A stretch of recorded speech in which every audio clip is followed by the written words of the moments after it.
কোন অভাগা, কোন কপাল পড়া সেই শ্রেণীর ব্যক্তি যাদেরকে আল্লাহ তাআলা পছন্দ করেন না, ভালোবাসেন না।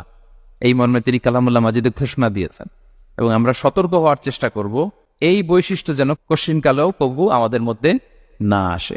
তাহলে কালামুল্লাহ মাজিদ আল্লাহ তাআলা যে জানিয়েছেন যে তিনি 7 শ্রেণীর ব্যক্তিকে পছন্দ করেন না, তার মধ্যে প্রথম শ্রেণী হচ্ছে সীমা লঙ্ঘনকারী।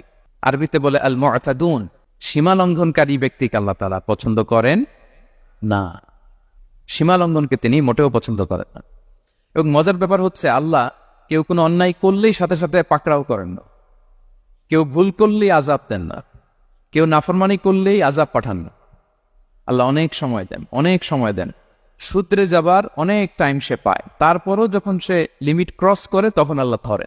আল্লাহ সব সময় ধরে না, ধরলে ছাড়ে না, ধরে ধরে ধরে না, ধরলে আল্লাহ ছাড়ে না। আল্লাহ সব সময় ধরবেন। এবং যে সমস্ত জাতিগোষ্ঠীকে এই পৃথিবীতে আল্লাহ তাআলা